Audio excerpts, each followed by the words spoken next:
এখন হচ্ছে Simpson method.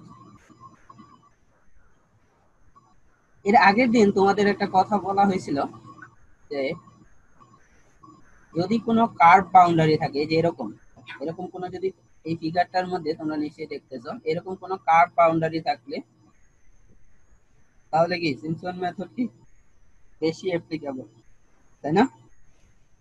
আগের দিন শুধু এই কথাটা বলছিলাম নাকি?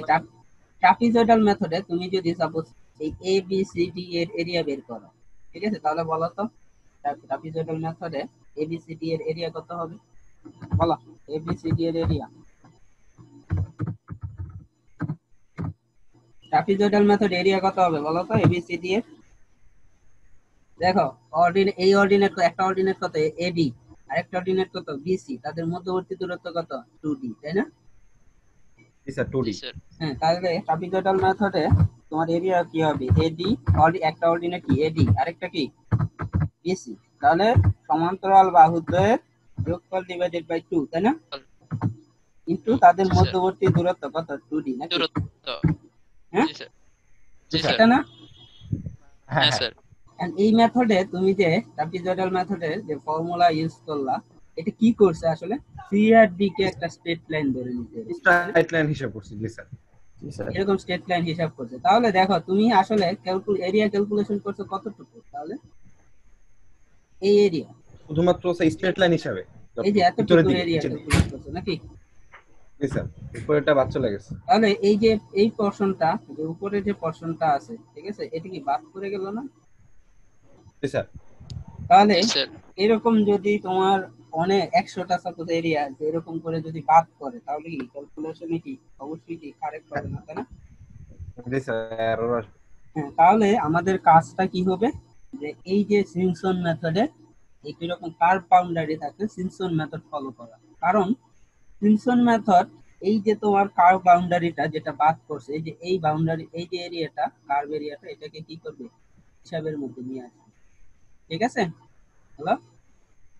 জি স্যার।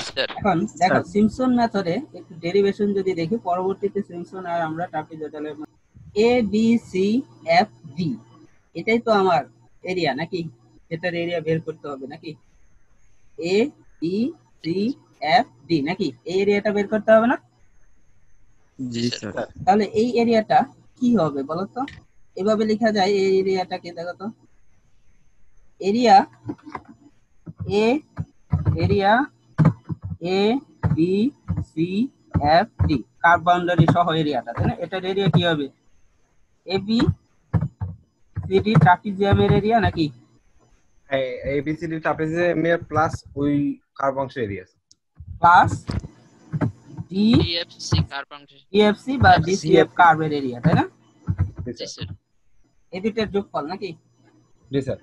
ওকে, এখন বলো এবিসিডির এরিয়া, এবিসিডির এরিয়া তুমি কি বের করছো না একটু আগে নাকি? এই যে দেখো, জি স্যার, ট্রাপিজিয়াল মধ্যে বের করতে পারবো। ঠিক আছে, ধরে নিলাম, আচ্ছা ধরে নিলাম আমাদের কাজের সুবিধার জন্য, ঠিক আছে, কাজের সুবিধার জন্য ধরে নেই এডি হচ্ছে, এডির অর্ডিনেট হচ্ছে O1, ঠিক আছে।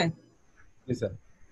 এফআই মাঝখানে আরেকটা অর্ডিনেট ধরে নিলাম, এই যে এই অর্ডিনেট, ঠিক আছে, একবারে টপ থেকে এই বটম পর্যন্ত এই এফ থেকে, ঠিক আছে, মাঝখানে আরেকটা ভাগ করে নিলাম, ধরলাম এটা O2। এটা হচ্ছে O3। তাহলে O1 থেকে O2 ডিস্টেন্স কত ডি, O2 থেকে দুটি O3 ডিস্টেন্স কত ডি নাকি? ডি। জি স্যার। ট্রাপিজয়েডাল মেথড এবিসিডির এরিয়া কি বলতেছে বলো তো? এবিসিডির এরিয়া কি বলতেছে? O1 প্লাস O3 নাকি? ও সরি, হ্যাঁ, O3, sorry sir. O3 O3 sir. Divided by 2 লাস্টেরটা। ইনটু টুয়াইস ডি নাকি? জি স্যার। ওকে, এখন ডিসিএফ এর এরিয়া দেখো তো, ডিসিএফ এরিয়া, ডিসিএফ এই এরিয়া একটা পরাবৃত্ত, তাই না জি স্যার। নাকি? তাহলে এরকম যদি এক্সটেন্ডেড কিছু হয়, এইরকম এক্সটেন্ডেড করে এই শীর্ষবিন্দু দিয়ে এরকম একটা চতুর্ভুজ এঁকে নিলাম, তাহলে এই চতুর্ভুজটার এরিয়া কত হবে বলতো? এই চতুর্ভুজটা, এটারে ধরে নিলাম, এটারে ধরে নিলাম এই তোমার হচ্ছে ই, এটাকে ধরে নিলাম জি। তাহলে ডিসিজিইজি বা ডিসিজিই, ঠিক আছে, এই চতুর্ভুজটার এরিয়া কত হবে বলো তো? স্যার ইডি এ ইনটু ডিসি। বি জিই, এই এরিয়া থেকে, পুরোটার এরিয়াটা বাদ দিতে হবে। এটা থেকে যদি আমি এ বি সি ডি এই এরিয়া বাদ দিই তাহলে কি এই এরিয়া পাওয়া যাবে? জি স্যার, তাহলে আমরা ডিইজিসি পাবো। এরিয়া ডিই জিসি পাবো না? জি স্যার। পাবো স্যার। আচ্ছা, এখন দেখো এরিয়া এ বি জিই এটা কি হবে, এটা কিভাবে বের করবা বলো? অর্ডিনেট জানো O2 তাই না, এভারেজ অর্ডিনেট, মিড অর্ডিনেট জানো O2 তাই না? জি স্যার। তাহলে মিড অর্ডিনেট ফর্মুলা কি বলে? O2 ইনটু তাদের মধ্য, এইখান থেকে এতটুকু ডিসটেন্স তাই না, নাকি 2D নাকি? জি sir, hello, 2D। Mid G sir, ordinate 2D। ফর্মুলাতে A B C A B G F, sorry A B জি ই, এটা এই চতুর্ভুজের এরিয়া কত হবে? তুমি মিড অর্ডিনেট জানো O2, এই আর বিজি এই দুটার ডিসটেন্স কত? 2D নাকি? জি স্যার, 2D। আচ্ছা, তাহলে O2 ইন্টু 2D হচ্ছে টোটালটার এরিয়া নাকি? জি স্যার, টোটালটা মানে এবিজিই এর এরিয়া। এবিজি এর এরিয়া নাকি? কনফিউশন আছে? জি স্যার। না হ্যাঁ, স্যার, হ্যালো। না। আচ্ছা, আর এবিসিডি এর এরিয়া টেকটাকে বেরি করে আসছো নাকি? জি O1 স্যার, ওই উপরে ট্রাপিজয়েড প্লাস উপরে। O3 divided divide bye bye 2 2 into 2D into নাকি? 2D। বের করছো না? জি স্যার। জি স্যার। এখন আমরা কি জানি যে একই ভূমি এবং একই শীর্ষ, ঠিক আছে, একই ইয়ের মধ্যে, দ্যাট মিন্স একটা চতুর্ভুজের মধ্যে যদি একটা করে আসো যে একই ভূমি এবং একই চতুর্ভুজের মধ্যে, ঠিক আছে, চতুর্ভুজের মধ্যে আবদ্ধ একটা পরাবৃত্তের ক্ষেত্রফল হয় ওই চতুর্ভুজের 3/2 সমান। না পড়লে একটু রিক্যাপ করে নিবা, কি বলছো, বোঝা গেছে? তাহলে জি স্যার। ডিসিএফ হচ্ছে ডিসিজিএফ, এই সরি জিই এই চতুর্ভুজের মধ্যে আবদ্ধ তাই না, আবার ভূমি কি একই, একই ভূমি ডিসি নাকি? তাহলে এরকম জি পরাবৃত্তের এরিয়া হয় এই চতুর্ভুজের এরিয়ার 3/2 সমান, ঠিক আছে? তাহলে জি বলো ডিসিএফ এর এরিয়া কত হবে? এরিয়া ডিসিএফ কত হবে? 2/3 অফ ডিইজিএসি। এরিয়া ই ডিসি নাকি? ডিইজিসি স্যার। তাই না? তাহলে এখান থেকে কি লেখা যায়? 2/3 আর মান বসায় দেওয়া যায় নাকি? জি স্যার, ওটা যে মান আসবে, ও মান মান বসায় পাইছি দেওয়া আমি। যায় কত? O2 এই into O2 into 2D into 2D minus O1 plus divided by 2 into 2D নাকি? হ্যাঁ, জি স্যার। এখন এই ভ্যালুটা তাহলে উপরে বসায় দেওয়া যায় না? এই জায়গায় বসানো যায় না? হ্যাঁ, জি স্যার, বসানো যায়, যেখানে আমরা স্যার আসল মোট টোটাল এরিয়াটা যেখানে বের করব। হ্যাঁ, তাহলে এটা বসাই দিলাম নাকি?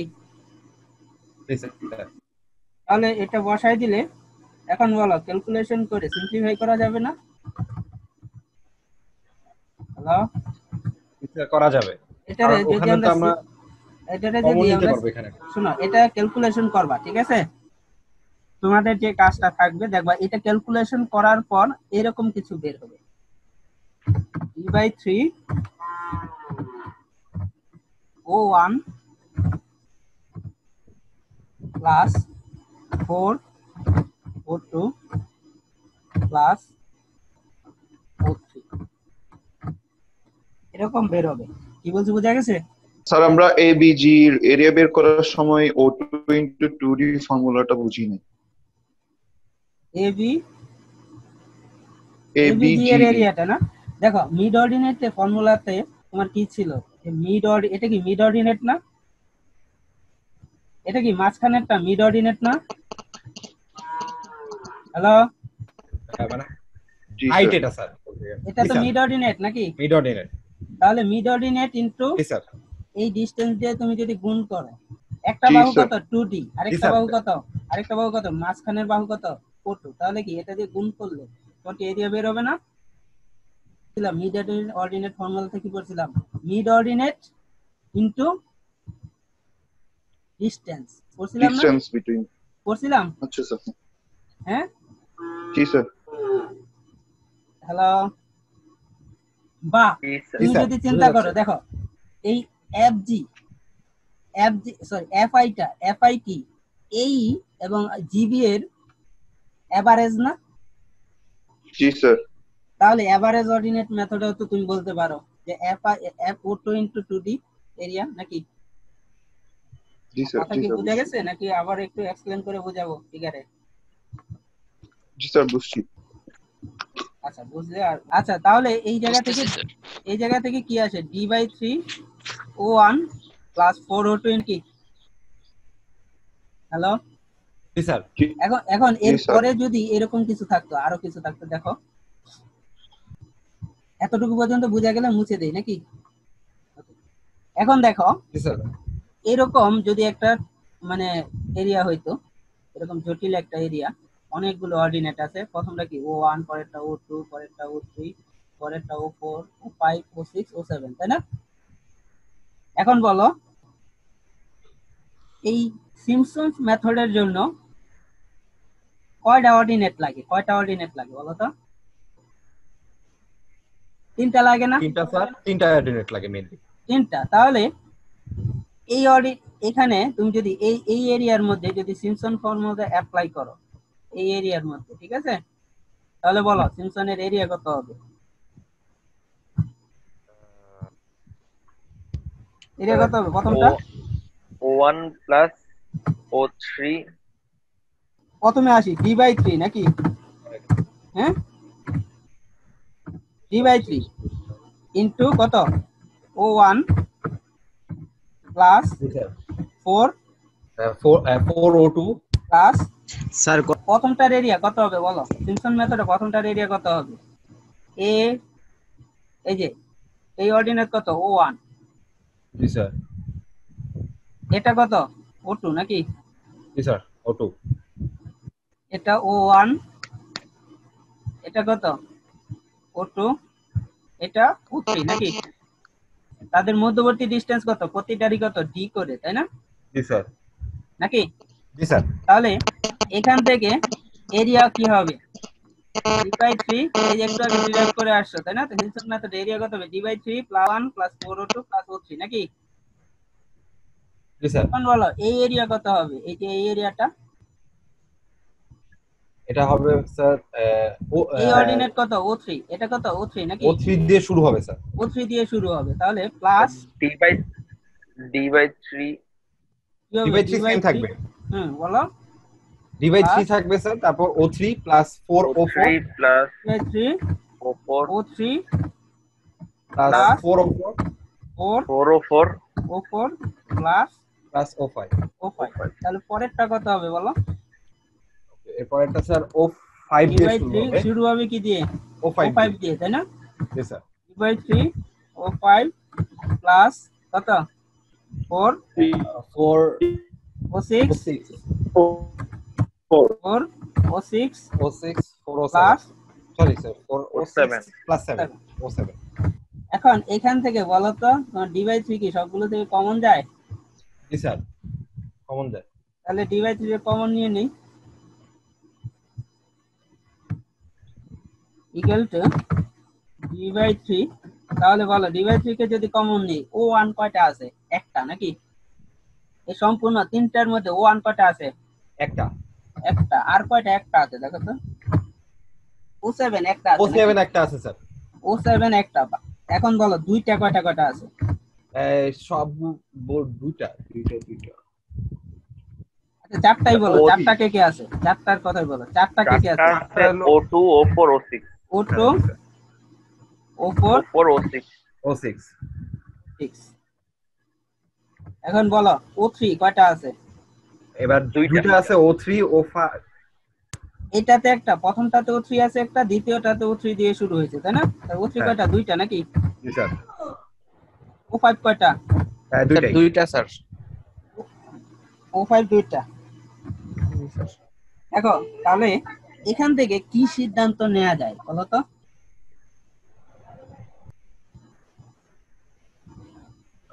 আগের মতন ওই যে ট্রাপিজয়েডালে যেরকম ফার্স্ট অর্ডিনেট লাস্ট অর্ডিনেট মাঝখানে যা থাকবে সবকিছু 2 দিয়ে গুণ, তাই না? হ্যাঁ এখানে এখানে সিদ্ধান্তটা কি নেওয়া যায়? প্রথমে sir first ordinate last ordinate জোড় সংখ্যাগুলা 4 দিয়ে গুণ আর বিজোড় সংখ্যাগুলা 2 দিয়ে। এক্স্যাক্টলি, ঠিক আছে। তাহলে কি প্রথমটা কি ফার্স্ট অর্ডিনেট নাকি জি স্যার, প্লাস লাস্ট অর্ডিনেট নাকি? জি স্যার। আর জোড় সংখ্যাগুলো কি জোড় অর্ডিনেট গুলো, দেখো জোড় অর্ডিনেট গুলো 4 দিয়ে গুণ নাকি? জি স্যার। ইভেন অর্ডিনেট নাকি? প্লাস বেজোড় অর্ডিনেট গুলো কি কয় দিয়ে গুণ? 2 দিয়ে গুণ, 2 তাই দিয়ে না? দেন, 2 দিয়ে গুণ। তাহলে অড অর্ডিনেট। তাহলে এটা কি জেনারেলাইজ ফর্মুলা ডেভেলপ হয়ে গেল না? জি স্যার। বুঝা গেছে তাহলে? তো স্যার অন্য দশ। হ্যাঁ বলো। হ্যালো, হ্যাঁ বলো। স্যার বইয়ে স্যার বেজোড়ের সাথে 4 গুণ দেওয়া আর স্যার আচ্ছা, 2 এর সাথে জোড় তোমারে যে জোড়ের ফর্মুলা মধ্যে গুণ দেওয়া। ওদের কথা বাদ দাও, আমাদেরটা বুঝছো কিনা ওটা বলো, পরে ওইটা ওদেরটা দেখা যাবে। আমাদেরটা কি বুঝতে পারছো? জি স্যার। জি স্যার, একদম ক্লিয়ার। ওকে, জি ঠিক স্যার। আছে। স্যার তাহলে একটা তোমার কোশ্চেন ছিল। হ্যাঁ বলো। তোমার বেজোড়ের সাথে কেন করছে একটু পরে আসতেছি, ঠিক আছে? তুমি আমাদেরটা বুঝো আগে। হ্যাঁ কোশ্চেনটা করো। জি স্যার। স্যার আমাদের এবিডিসি এরিয়ার মধ্যে যদি কার্ভটা নিচে দিয়ে যেত উপরে দিয়ে না যেয়ে, এটার এই যে সিম্পসন মেথডে কার্ভ উপরে যাক কিংবা নিচে যাক কোনো ব্যাপার না। কি বলছো বুঝা স্যার গেছে? একটু ড্র করে দেখাবো স্যার। তুমি যেটা বলছো আমি বুঝতে পারছি, ঠিক আছে। তুমি কি বলতেছো কার্ভটা মানে যেরকম এটার উল্টো হবে মধ্যে স্যার, মানে উপরে কাপটা গেছে, উপর তাই না? দিকে ঢেউ যায়, নিচে ঢেউ আসবে। এই নিচে যদি আসে তাহলে এই হ্যাঁ। এফআই এর ভ্যালু কি এটা না? জি স্যার। কি বলছো বুঝা গেছে? ও আচ্ছা, হ্যাঁ হ্যাঁ হ্যাঁ।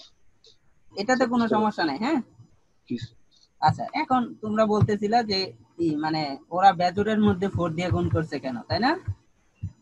ক্লিয়ার করে দিও। জি স্যার। দেখো ওদের কথাও দেখো তো, আমি যে কথাটা বলছি এই অর্ডিনেট দেখার কোনো দরকার নাই, ঠিক আছে? তুমি দেখো এটাতে যদি ও নট দিয়ে শুরু করতা, দেখো হ্যাঁ, মানে স্যার ও এই 0 দিয়ে যদি শুরু অর্ডিনেটটা করতে। প্রথম অর্ডিনেটটা যদি ও নট হইতো, সেকেন্ডটা কত হইতো? ও 1, থার্ডটা কত হইতো? ও 2, তাই না? হ্যালো, জি স্যার। এটা কত হইতো? ও 1 নাকি? এটা যদি ও নট হইতো তাহলে জি এটা স্যার। কত হইতো? ও 1 হইতো না? এটা কত হইতো? ও 2 হইতো না? এখন বলো তাহলে তোমার জোড় অর্ডিনেট ও 1 না ও 2? জোড় অর্ডিনেট হচ্ছে O1। কি বলছি বুঝা গেছে? ও 2টা কি তাহলে? বেজোড় অর্ডিনেট বিজোড়। নাকি? তাহলে এই ফর্মুলাতে কি হইতো? ও নট শুরু হইতো কি দিয়ে? ও নট নাকি? জি স্যার। আর এই জায়গায় জি 4 স্যার। 4 কি হইতো? এই জায়গায় 4 ও 1 হইতো, এই 2 কি হইতো? ও 2 নাকি? তাহলে কনফিউশন কি ক্লিয়ার? জি স্যার। তোমার কিন্তু এইভাবে জি তুমি স্যার। কত দিয়ে কিভাবে অর্ডিনেট ধরতেছো সেটার উপর, এই জন্য তোমার হচ্ছে মিলানোর জন্য আমি শুরুই করছি ও 1 দিয়ে, যেন তোমরা বুঝতে পারো যে ইভেন্টটা যে হচ্ছে এটা ডিরেক্টলি যেন বুঝতে পারো। কি বলছো বুঝা গেছে? তাহলে আমাদের একটা ম্যাথে যাই বা ওদের ডেরিভেশনে যাই এখন নাকি? ওরা কি করছে দেখি, আমাদের কথা ঠিক আছে নি? দেখো total area equal to 1/3 D plus F কি first ordinate plus last ordinate plus 4 into even ordinates plus 2 into odd ordinate. দেখো মিলছে কিনা?